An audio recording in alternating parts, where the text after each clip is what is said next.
Hello, my friend. Imagine living and farming here on the vast windswept Tibetan Plateau. At an average elevation of 15,000 feet, this is the roof of the world. The air is thin, the sun is harsh, the winters are brutal, and trees cannot grow. By all logic, human civilization should not be able to thrive here. But for thousands of years, it has. And it's all thanks to one incredible animal. This is not just livestock.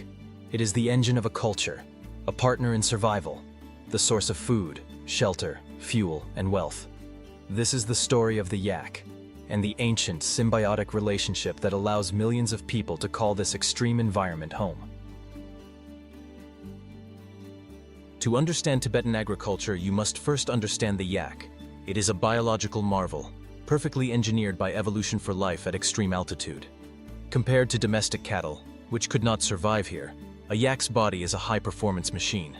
They have significantly larger lungs and hearts, allowing them to extract more oxygen from the thin mountain air.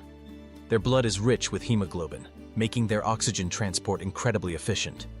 A thick, multi-layered coat, consisting of coarse outer guard hairs and a dense, downy undercoat, insulates them from temperatures that can plummet far below freezing. Their specialized digestive system allows them to extract maximum nutrition from the sparse, tough grasses that grow on the plateau. They are sure-footed and powerful, capable of navigating treacherous terrain with ease. There are an estimated 14 to 15 million yaks on the planet, and the vast majority of them live right here, on the Tibetan Plateau and across the Himalayas, forming the absolute foundation of life. The traditional way of raising yaks is not about settled farms with fences and barns. It is a life of constant movement, a practice known as pastoral nomadism. This is a system perfectly in sync with the harsh seasons of the plateau. In the spring, as the snows melt, the nomadic families pack up their entire lives and begin to move their herds upwards. They follow the new growth, moving to high summer pastures where the yaks can graze on fresh, nutritious grasses. You will see entire families on the move, their worldly possessions, from tents to cooking pots, loaded onto the backs of the yaks themselves. The yak is not just the herd, it is the moving truck. When winter approaches, they begin their descent back down to lower, more protected valleys where the herds can survive the coldest months. This ancient cycle of transhumance is what has allowed both the people and the land to thrive without depleting the fragile resources. One of the most vital resources the yak provides is its milk. Yak milking is done by hand, a daily ritual that requires a close and trusting relationship with the animal. The milk yield is much lower than that of a dairy cow, but what it lacks in quantity, it makes up for in incredible quality.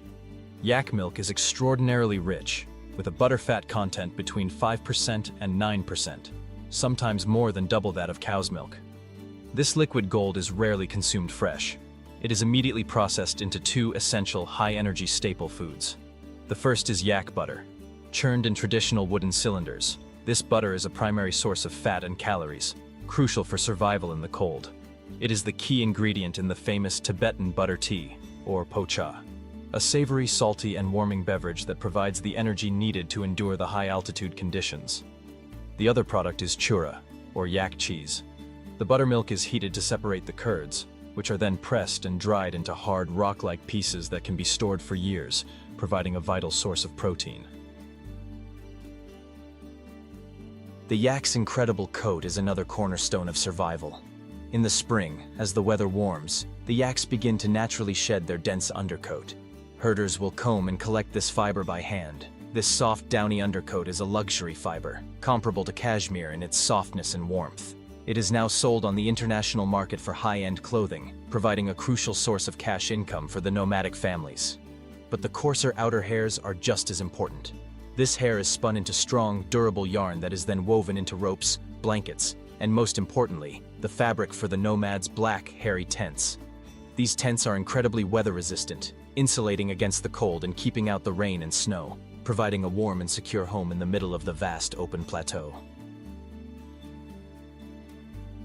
In an environment where resources are scarce, nothing is wasted. The yak is the ultimate example of a nose-to-tail resource. Yak meat is a vital source of protein. It is a very lean, dark red meat with a flavor profile that is sweeter than beef.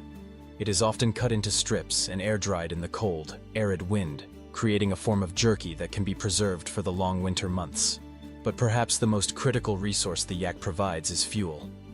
The Tibetan plateau is above the tree line, meaning there is no wood to burn for fire. The primary, and often only source of fuel for cooking and heating is dried yak dung.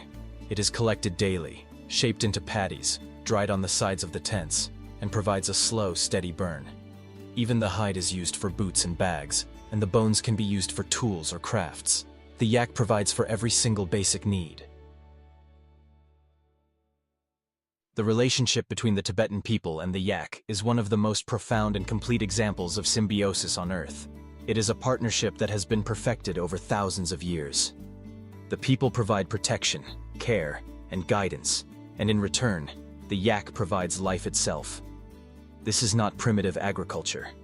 It is a highly sophisticated, deeply intelligent, and perfectly adapted system of survival. In a world increasingly focused on sustainability and living in harmony with our environment, the ancient wisdom of the Tibetan nomads and their yaks offers a powerful and humbling lesson. It forces us to reconsider our own relationship with the animals and the landscapes that sustain us. The Tibetan nomads have a zero-waste relationship with the yak out of necessity. What is one lesson our modern, more wasteful societies could learn from this approach? This agricultural system is based on a deep, multi-generational connection to a specific animal and landscape. How does this compare to the more detached, industrial relationship with food in the West? In this culture, wealth is often measured not in money, but in the number and health of one's yaks. What is an alternative way to measure wealth or success in our own society? If this journey to the roof of the world and its incredible partnership between people and yaks inspired you, please hit that subscribe button and share this video. Your support helps us celebrate these profound agricultural stories. Thanks for watching, my friend. We'll see you in the next one.